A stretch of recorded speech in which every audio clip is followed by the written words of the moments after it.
Kung mapapansin niyo po, nung nakaraan at saka nung nakaraan pa, kung maalala niyo po, humingi yun. Yung 10 bituin, humingi din sila. Ano? Napagalingin. Anong sagot? Ang Panginoon, pasuri kayo at pumunta sa saserdote, magaling na kayo. Hindi pa sila nakarating, napansinan ng isa na Samaritano na magaling na siya. Paghingi rin yun. At nagpuri sa Diyos. Minsan, napapansin natin yung sinabi ng Jesus. Nasaan ang siya? Yan ang katanungan natin. Saan pumunta ang siya? Bakit isa lang ang bumalik? Ito ang kasagutan ng inyong mga tanong. Mga kapatid, ang Samaritano po, kaya bumalik po kay Jesus at doon na rin siya nakituloy. Kasi ang Samaritano, hindi po yan pwedeng makitulog kahit kaninong bahay. Hindi po yan tatanggapin at bawal po yan. Ang sagot ko niyan, nasaan siya? Dahil sila ay mga taga-roon, nagsiuwian na sa kanilang mga tahanan sapagkat lahat halos ng mga pinagaling kahit galing sa ospital, pag pinauwi ka na, hindi ka naman pwedeng manirahan sa ospital. Umuwi talaga yan. Kaya hindi ibig sabihin na yung siya ay hindi bumalik. Hindi ibig sabihin na yung siya ay hindi nagpasalamat sa Diyos. Kaya nga mga kapatid, kayong lahat, di ba, nandito kayo ngayon, naniwala kayo ang panampalataya na sa inyong pag-atid ay pinagpala kayo, hindi naman kayo pwedeng makitulong dito. Pag umuwi kayo, diretso sa bahay. Pagkatapos, sa susunod na Biyernes, babalik na naman kayo. Huwag natin mag-misinterpret yung siyam. Tandaan po natin, lahat sila ay pinagpala at pinagaling ni Yahweh Keresila. O, naiintindihan na ninyo? Okay? At sa katandaan niyo po, may oras pa naman tayo, ang may pito, tandaan niyo po yun. Sa lugar ng Pulyon, na-assign po ako. Pag ikaw ay nagkapitong, pag nag-umpisa sa kamay, matagal ka pang mamatay. Pag nag-umpisa sa paa, matagal ka pang mamatay. Pero pag nag-umpisa sa mata, madali kang mamatay. Nag-umpisa sa ilong, madali kang mamatay at sa bibig, sa tainga, kasi sintro po yan ang utak at ulo. Okay? Tandaan po natin, eto mayroon pa, ang mga may pitong, mayroon po silang sinusunod. May batas sila. Ang batas ng mga may pitong, pinahihintulutan sila na mag-asawa ng 10 years old. Hanggang 18. Pagdating ng 20, hindi na po sila pwedeng mag-asawa. At hindi na po sila pwedeng magkaanak. Kaya pinahintulutan sila ng 10 years old pa lang, pwede na mag-asawa kasi malakas pa ang kanilang immune system. Pag nagkaroon sila ng anak, hindi na po yan mahahawa ng ibong. At saka kapag sila may anak, paaalagaan po yan sa gobyerno o di kaya sa pamilya. Ngayon, pagdating ng 20 years old, kakapunin po ang babae at lalaki. Kasi doon nagsisimula ang titong. Ganon po yun. Doon nagsisimula ang titong. Ngayon, pagdating sa atin na mga normal at walang titong, mga kapatid, ay 18 years old, hindi pwedeng mag-asawa. kailangan 20 years old bago ikasal at mag-asawa. Pataas, ganon ang mga walang sakit. Kaya mga kapatid, mapalad tayo sapagkat lahat ng sakit at karamdaman na nasa atin natanggal na ngayon. Malaya na tayo kay Yahweh. Batas na may malaya. Kung alam nyo na ang batas na may pitong, alam nyo na ang batas na walang pitong. Kung ano na naman yung susunod, anong sinabi? Manalig ka lang at manampalataya. Sabihin mo sa puno na ito, malipat sa dagat, at susunod ito sa iyo. Alam niyo ang meaning noon, sa pagiging Kristiyano mo, dati ang katayuan mo ay masama. Tampuhin ka, magagalitin ka, marami kang piniperwisyo. Pero nung nagbagong buhay ka, saan ka na nakatayo ngayon? Hindi na sa impyerno, hindi na sa kasamaan. Nakatayo ka na sa kalagayan mabuti, walang iba kundi sa katayuan anak ka na ni Yahweh.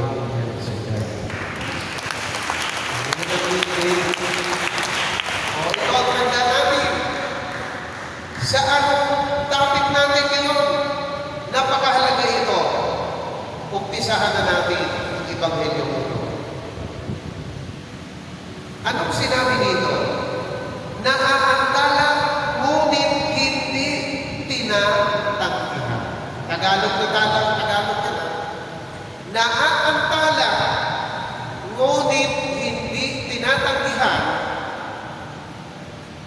Sino ito? Ang babae palo. Kaya mayroon tayong pag-usapan ngayon. May panalangin at may mga tao na talagang madali silang dinggin anytime. Minsan tinapin ko na ito sa St. Peter. Itapin ko rin dito sa inyo. Pag sinabing anytime, ngayon din, hindi ka pa tapos magdasal, answer prayer ka na. Sino po ang tinutukoy nito? Ang tinutukoy po ay si Elias. Kung maalala niyo po, tungkol din sa babaeng palo, si Elias po, mga kapatid, ay nanirahan doon sa bahay ng babaeng palo, mga kapatid. At dumating ang panahon na si Elias ay medyo nagkaroon ng pagkakataon na ito ay sagutin kung ano man ang sabihin ng babaeng palo. Ano ang sabi ng babaeng palo? Sa aklat ng unang hari, chapter 17, verse 19 hanggang sa mga susunod. Kung ikaw ay propeta at lingkod ng Diyos, bakit namatay ang anak ko? Galit ka ba sa akin? O galit ang Diyos sa akin? Kaya ang sabi ng babaeng palo, namatay ang anak ko. Mahal na mahal ko ito. Kung talagang ikaw ay lingkod ng Diyos, ipagdasal mo at ipanalangin na mabuhay ang anak ko. Ano sagot ni Propeta Elias? Ang sabi niya, akin na ang bata. Dinala niya sa kanyang higaan sa itaas at inakyat. At nanalangin siya sa Diyos. O Diyos, buhayin mo ang batang ito na namatay na. Mga kapatid, bigla pong kumalaw ang bata at nabuhay. Inakay niya muli at dinala sa babaeng palo. Ibig sabihin, anytime kapag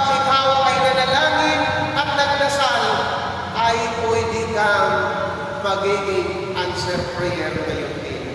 Kaya lang sa 1,000 tao siguro, 10 lang ang pwedeng taong dinggin ng ganon. Tingnan niyo po, si Propeta Elias, marami po mga kasamahan na propeta din, pero si Elias lang ang nagdadasal ng anytime. Tinutugon ka. Naalala niyo ba? Si Propeta Elias din ang sikat o pinakamagaling sa lumang tipan. Pagdating sa bagong tipan, si Propeta Elias pa rin. Sa Aklat ni Apostol Santiago, kung mapapansin niyo po, si Elias po ay nagsabi ng ganito, Panginoon, huwag mo pong paulanin sa loob ng 3 taon at 6 na buwan. Hindi po umulan. Hanggang sa dumating ang pagkakataon na ang mga tao ay mga gutom na at wala na silang maitanim. Ano sabi ng mga tao? Propeta Elias, kung maaari po, tayo idulog po sa inyo na ipagdasal niyo sa Diyos na umulan na. Tumingala siya sa langit at sinabi, O Diyos, sumusuko na po ang mga taong ito, mamamatay na po sila sa gutom, sa loob ng 3 years na walang ulan, halos pumuputok na ang lupa at natutuyo na. Gusto po nila na umulan na. Pagbigyan natin, Panginoon. Tumingala sa langit, hindi pa siya tapos magdasal, umulan na ng malakas. Ibig sabihin, anytime answer prayer si Elias at ang mga tao ay pinagbigyan ng Diyos. Kaya mapapansin ninyo, mayroon tayong tinatawag na may dadaanan na ulan. Hindi po ako naging preacher kung hindi si Brother Mike ang naging servant leader. Hindi rin ako naging preacher kung hindi dahil sa mga elder at mga assistant elder. Pag nag-practicum noon, alam niyo ba mga kapatid, mas mahigpit. Pag nag-practicum ka, kaharap po si Brother Mike. Kaharap po ang 12 elder, assistant elder. Kaharap po si Father Archie Garima bago ka maging preacher. Kaya alam niyo, sa aking pagiging preacher, 18 years old akong naging preacher, mga kapatid. 54 years old na ako ngayon, nandito pa rin ako. Kaya alam niyo po, grabe ang aking tuwa at galak kapag may mga batang preacher na nag-aaral diyan sa College of Divine Wisdom. Natutuwa ako ng nagagalak kapag mayroong mga preacher na bata, babae man o lalaki. Alam niyo, eto, sample na lang, si Brother Putpo. Dati batang-bata ako yan. Ngayon, binata na at may girlfriend naman siguro. O diba? Kayong lahat na naririto ngayon, mga aring dati, ay bata pa kayo. Ako, puti na ang buo. Kaya mga kapatid, ang katotohanan, bunga tayo ng panalangin na mula kay Brother Mike at mga panalangin ng mga alagad at lingkod ni Yahweh.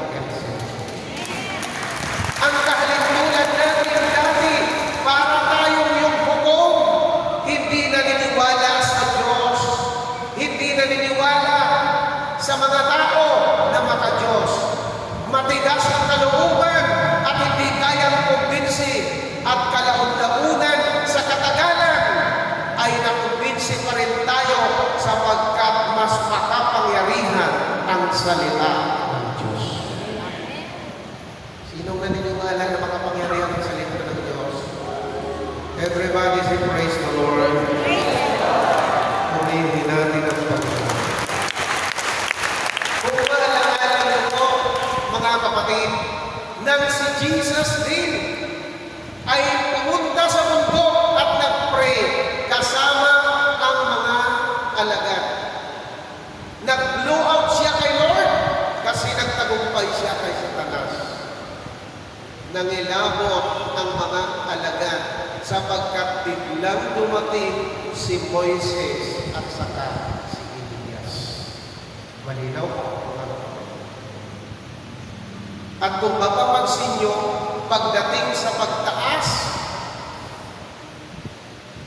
si Moises naman ang pinakasikat sa lumang tipan at saka sa bagong tipan. Tinaas ni Moises ang tungkod na tanso. Inutos ng Diyos, naging ahas.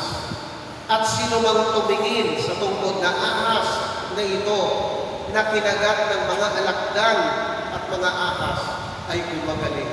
Pagdating naman sa panahon natin ngayon, mga kapatid, ang sino mang tumakas at tumingin sa cross ni Kristo na kaisa-isa, ay gumagaling ang lahat ng karamdaman ng tao sapagkat si Kristo lang ang tanging solusyon para kumaligtas sa lahat ng karamdaman. Ano sabi niya sa Pablo? Ipinagmamalaki ko ang cross ni Kristo sapagkat dahil sa cross ni Kristo, naligtas ako. Dahil sa cross ni Kristo, nagbagong buhay ako. Dahil sa cross ni Kristo, ipinagmamalaki ko ngayon sa lahat ng tao na si Kristo lang ang kaligtasan ng lahat sapagkat sa langit, sa lupa, sa ilalim at ng lupa, siya lamang ang sasambahin at pupurihin magpakailan.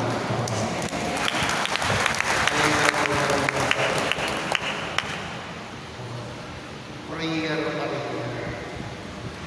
Kaya nga napapansin niyo po, eto, ibalik ko kayo ulit sa dinami-dami ng mga propeta. Nung si Jesus ay nagbagong anyo, sino lang ang pumunta doon? Si Elias at si Moises. Wala na iba. At hindi lang yon, nang si Moises ay hinahabol ng mga kalaban, mga kapatid, upang patayin nang sa tabing dagat na siya. Ano po ang nangyari? Anong sabi ni Moises? Tumawag siya, Panginoon, mamamatay na po ako sapagkat malapit na ang mga papatay sa akin. Pero anong sagot ng Panginoon? Anytime! Sumagot ang Panginoon, Moises, kung paano mong tinaas ang tungkod na iyon at naging ahas, itaas mo ang iyong kamay. Nahati ang dagat at nagkaroon ng skyway. Ang skyway sa Luzon at saka sa North, gayon lang yan. Sa panahon ni Moises, nagkaroon ng skyway, nakatawid si Moises, doon sa kabilang ibayo, tumiklop ang dagat. At lahat ng mga kalaban ang papatay kay Moises, kinain ng pating, kinain ng mga isda, kaya pala ang mga isda ngayon matatapa. Kaya alam nyo, pag anuin din ng Rachel, kinalaman mo, delikado ka. Kahit nga sa kwento ni Brother Mike, marami nang nagkakasakit dahil sa kinalaban nila si Brother Mike. Kinalaban nila si Moises, patay sila lahat. Biblical po yan. Pero pag minahal mo ang lingkod ng Diyos, sigurado pagpapalain ka ng Diyos. Di ba kasi praise the Lord? Praise the Lord! Sisiyaw, hallelujah. Hallelujah! Ano ang dasal? Anytime. Pwede ngayon din o hindi ka matapos magdasal, answer prayer. Pero meron pang dasal na pangalawa. Appointed time. Pag nagdadasal ka ngayon, pwedeng bibigyan ka ng Diyos 10 years, 20 years, 30 years. Bakit? Ito ang patotoo ko. Humingi ako ng motor. Minsan pinatotoo ko na ito sa inyo. Humingi ako ng motor. 15 years old ako noon. Ibinigay sa akin 51 years old now. Appointed time. Kahit nadidili at natatagal, hintayin mo hanggang hindi ka pa namamatay at buhay ka pa. Puti na ang buhok mo, darating pa rin sa iyo yan. Kaya alam mo, dalawa lang ang prayer. Anytime, appointed time. Dito na naman tayo ngayon sa appointed time. Maghintay ka na. Hello? Amen. Bibigyan ko po kayo ng example. Mayroon bang bata na noong ipinanganak, naging dalagang binata ka na? Ni kahit ikaw nga, siyam na buwan ka sa tiyan ng nanay mo. Hindi pwedeng lumagpas, hindi pwedeng kumapos. Kasi baka maging abnormal ka at pag lumagpas, baka malasong ka. Kaya nga, ang Diyos ay mabuti. Kapag nakakasama, hindi niya ibibigay kaagad siya. Kung maalala nyo, appointed time, anytime, dito tayo sa appointed time.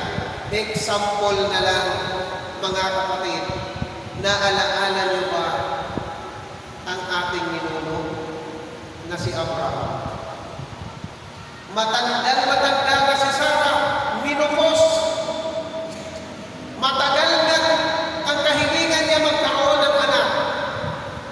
Sa katagalan, pinagbigyan siya at sinabi ng Diyos kung anong dami ng buhangin doon sa dalampasigan, maging ganun din karami ang angkan at mga anak at kaapo-apuhan mo. Appointed time, maghintay ka lang, darating rin yan sa buhay mo. Kaya alam nyo, kapag kayo ay tampuhin, huwag kayong hingin ng hingin. Kasi baka mag-rebelde lang kayo sa Diyos. Ano?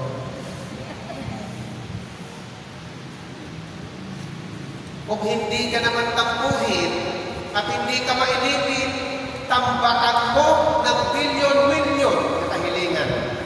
Siguro naman, mayroong pipiliin ang Diyos na hiningi mo roon ng angkop sa iyo at bibigyan ka ng Diyos sapagkat mahal ka ng Diyos. Kaya dalawa lang yan. Ang ating maipapayo sa iyo, kung tampuhin ka, huwag kang hingin ng hingin. Pero kung hindi ka tampuhin, humingi ka lang ng humingi. Hello? Amen. Tingnan mo yung katabi mo, tanungin mo, tampuhin ka ba? Huwag kang hingi ng hingi. Mapagtiis ka ba? Amen. Taas kamay ang mapagtiis. Humingi ka ng humingi. Darating sa buhay mo ang kahilingan mo. Amen? O, naiintindihan nyo na. Yung anytime at saka appointed time. Kaya magdiwang at magsaya. Tingnan niyo po yung kaibigan ko. Eto. Sabi niya sa akin, eto, na-encounter ko ng isang araw. Alam niyo, Brother Misoy, parang ayaw ko nang magtrabaho. Ayaw ko na rin magnegosyo. Kasi parang wala yata akong swerte. Ang tanong ko sa kanya, ano ba ngayon ang pinagkaabalahan mo? Nasa real estate po ako. Alam niyo po, nagtatampo ako kay Lord. Kasi 5 taon na ako nag-real estate. Hindi ako makabinta. Kakaunti lang. Kulang pa. At lagi kami tapos buto. Sabi ko sa kanya, ilang taon ka na ba? Sabi niya, 45. Eto, sagot ko sa kanya, anong property ba ang binibinta mong pinakamalaki? Sabi niya, may binibinta kami ay 7 million. Sabi ko sa kanya, siguro pagkakataon na ito, napagpalain ka ng Diyos. Kinalabit ko ang loob. Sige, angkinin mo, nakabinta ka na. Alam niyo ba, sabi niya sa akin, yun na ba yun? Sabi ko, yun na yun. Hindi ka ba nakikinig sa misa kanina? Ano sabi sa banal na misa? Sabi ng pare, ito ang katawan ni Kristo. Ano ang sagot ninyo? Panginoon, sa isang salita mo lang ay gagaling na ako. May marami bang salita? Isa lang. Kaya sinabi ko sa kanya, angkinin mo na, makakabinta ka na. Alam nyo, mga kapatid, 3 araw lang ay tumawag na sa akin, Brother Bisoy, hati tayo sa kita kasi yung pinanalangin, yung pinakabit ko ang noo ko, na ibinta ko na answer prayer na ako ngayon. Kaya pag may lumapit sa akin, Brad, i-pre-over mo ako, pupunta ako ng abroad, kakalabitin ko lang noo at sabihin, sige, pupunta ka na ng Amerika. Gusto mo kumita sa negosyo? Sige, kikita ka na sa negosyo. Gusto mo mag-asawa? O sige, mag-asawa ka na. Kailang minsan ito, may pumila 3, 65 years old, 70, 85. Ang sabi niya, Brother Bisoy, gusto ko pang mag-asawa ko. Alam niyo ang sagot ko sa kanya, in Jesus' name. Sa 60 ka na, 85, 70, maglalagay pa rin kayo, in Jesus' name. Magsilayas kayo. Kaya hindi lahat ng mga nagpapapre-over sa akin, at hindi lahat ng kahilingan mo, ibibigay ni Lord. Hayaan mo na yung mga bata ang mag-asawa. Ikaw 60, 70, 80, huwag ka na mag-asawa.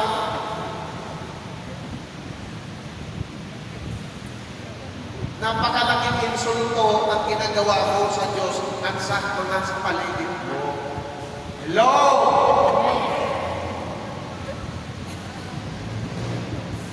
Napangiti kayo ano? Hindi lahat ng kahilingan natin ay ina-accept ni Lord. English yun. Hello?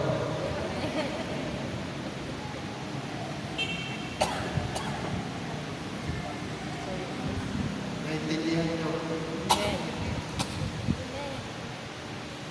Kaya minsan, mayroon akong pinuna na kapwa ko preacher kasi nagdasal siya. Lord, lahat ng mga tao dito sa amin, bigyan mo ng sasakyan. Sabi ko, Brad, hindi ka nag-iisip bago ka magdasal. Hindi ipahihintulot ng Diyos yan na lahat ng tao dyan sa amin ay bibigyan niya ng sasakyan kasi hindi marunong mag-drive ang mga yan. Ang bibigyan lang ni Lord ng sasakyan dyan, pipiliin niya lang yung marunong mag-drive. Kaya minsan, may mga dasal na hindi po yan talagang tinatanggap ni Lord. Kailangan bago ka magdasal, isipin mo munang mabuti. Huwag yung parang kang lasing. Hello?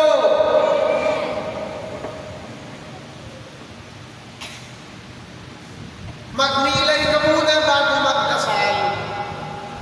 Tingnan Tinignan niyo yung babaeng balo. Pinagnilayan niya muna yon at hiningi niya sa Diyos na kahit yung hukom na hindi kumikilala sa Diyos, hindi kumikilala sa tao, walang ginagalang na tao, dumating ang panahon, pinagbigyan siya kasi may mas power at may kapangyarihan ang Diyos na sa kanya kaysa sa hukom. Kaya sa kakulitan ng babaeng ito, pinagbigyan ng hukom. Ibig sabihin, hindi masamang makulit basta makakabuti sa iyo. No.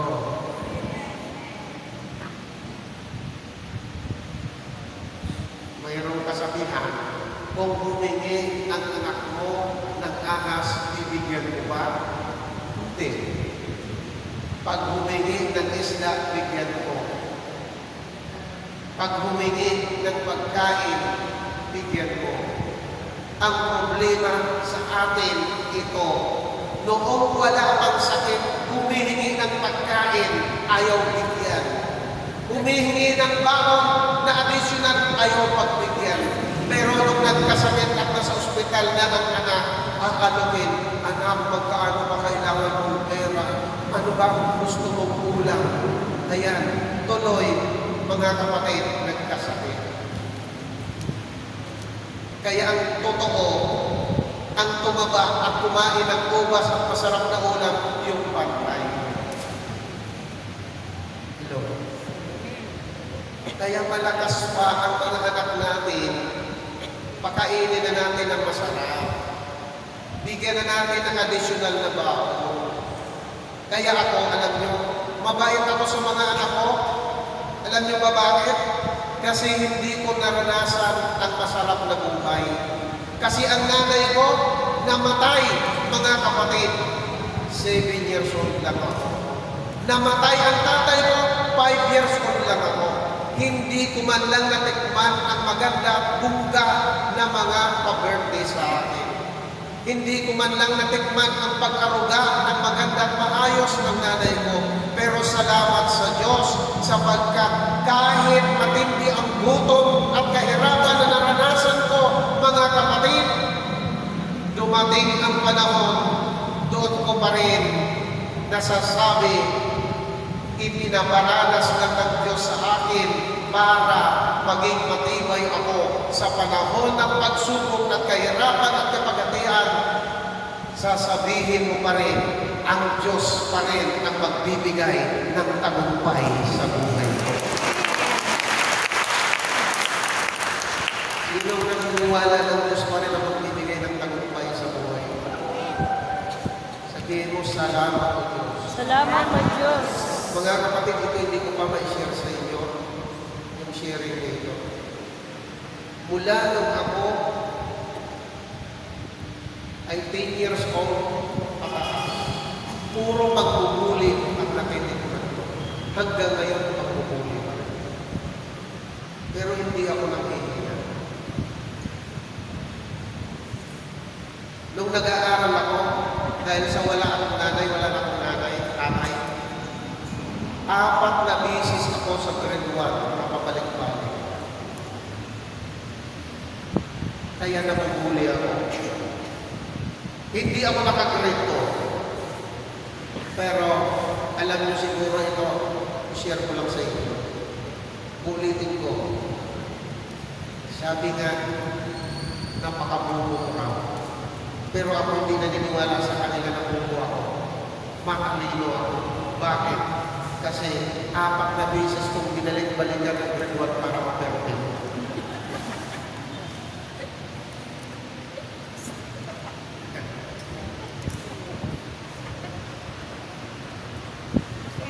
Kaya minsan tinanong ko yung mga anak kong ito, birthday ng nanay nila, kumain kami sa labas. Sagutin niyo ako, sino ang matalino sa ating 8? Huwag niyo nang isama ang nanay niyo. O sige, isama na natin si nanay niyo para magtampo. Sino sa atin siyam ang matalino? Yung bunso ko sumagot, Tay, ako alam ko, ikaw ang pinakamatalino sa aming lahat. Bakit?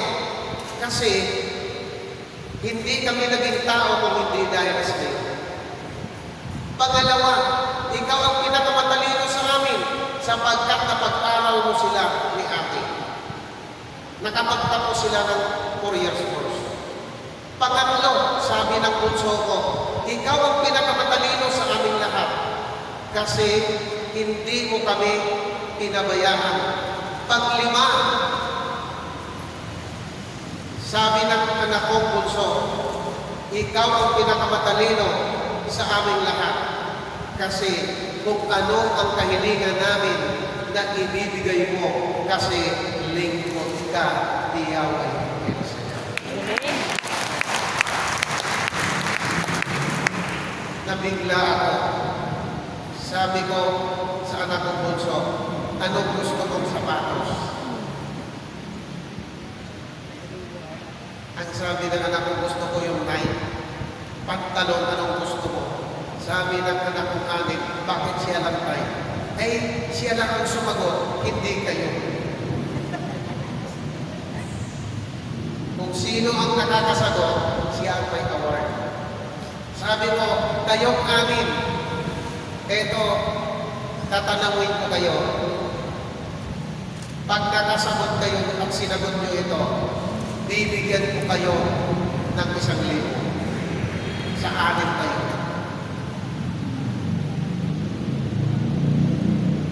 Sino sa inyo ang nakasakay sa eroplano? Sabi niya, wala pa. Alam niyo ang sagot ko? Eto, mahina talaga ang utak ninyo. Alam niyo bakit? Hindi pa kayo nakasakay ng eroplano? O sabi ko sa anak kong bunso, anak, nakasakay ka na ba ng eroplano? Sabi niya, opo. Sabi ko, bakit? Kasi, tay, nung ikaw ay pumunta sa Iloilo, wala pa ako, nakasakay na ako ng eroplano. Kasi, nakakabit ako sa iyo. Saan ba galing ang similya? Nasa lalaki. Ang anim hindi nakasagot, yung bunso pa rin.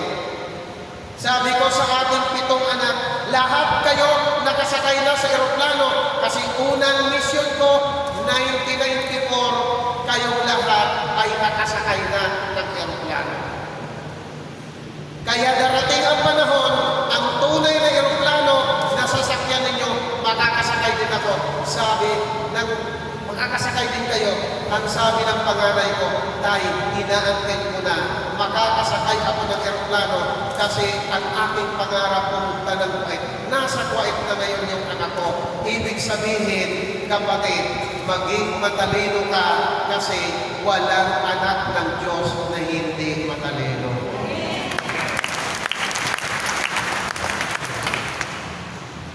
Saan galing yung mga anak ko?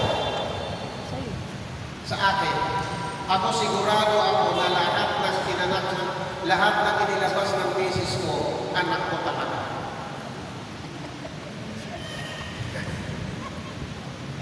Kaya sabi ko sa mga kapwa ko lalaki, huwag niyong lulukuhin ang misis ninyo.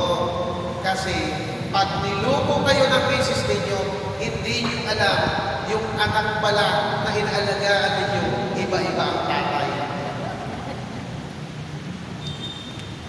Pag ginusto ng mga babae, kaya alam nyo, sabi ko sa mga kapwa ko lalaki, magpakabait kayo. Huwag nyo sabihin na kaisa kayo kasi ng babae kayo. Hindi nyo pala alam. Yung panganay yung pangalawang anak, hindi pala sa inyo. Di ba may kwento, nag-awa yung mag-asawa, anong sinabi? Akin yung panganay. Ang sabi ng babae, hindi mong anak yan, pag yan ang pinili mo, ang anak mo dyan, sa 4, isa lang.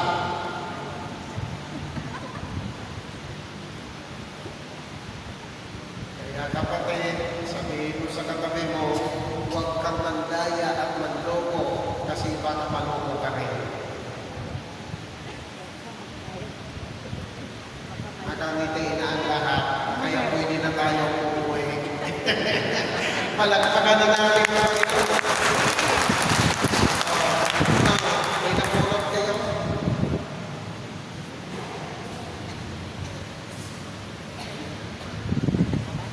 May maintindihan nyo na. Tandaan natin, ang babaeng balo ay mahal ng Diyos. Pero hindi ko sinasabi sa inyo na mamatay na ang asawa niyo. Hello? Amen.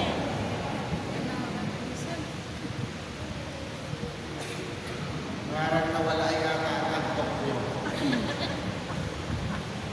At nakangiti na kayo lahat.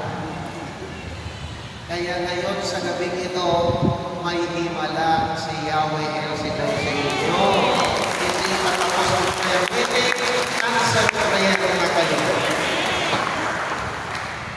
Nagulat ako kanina, lumapit yung anak ni Brother Cesar Manila. Nalaala ko dati, si Brother Cesar Manila, gitarista, tapos choir, tapos preacher. Noong unang panahon, ang requirements ng Amor Solo, dapat marunong kang gitara, marunong kang kumanta, marunong ka mag-MC, marunong ka mag-preach. Ipapadala ka ng probinsya kaagad. Kaya ako napadala ng probinsya kasi naranasan ko, ako ang gitarista, ako na rin ang coordinator, ako na rin assistant coordinator, ako na rin secretary treasurer, ako na rin ang preacher. Kaya naipadala ko ng probinsya, mga kapatid. Sa probinsya noon, lahat pakyaw ko. Kaya bago naging Manny Pacquiao, preacher muna ang namamakyaw. Purihin natin ang Diyos. Alam niyo si Sister Tess Dictan dito sa buong Cavite? Preacher siya. Siya pa choir. Lahat na. Kaya nga tuwang-tuwa kami mga preacher eh. Kasi yung trabaho namin sa kanya na punta. Kita nyo? Kaya mga kapatid, matindi rin ang paghihirap na dinanas namin. Pero baliwala ang mga paghihirap sa buhay na yan. Bakit? Kasi kasama mo ang Diyos, kaya mo yan. Sino nagsasabing kasama niya ang Diyos, kaya mo yan? Sabihin mo sa katabi mo, kaya mo yan. Kaya mo yan. Ano ang sigaw? Ibig mo! Oh, taas kamay.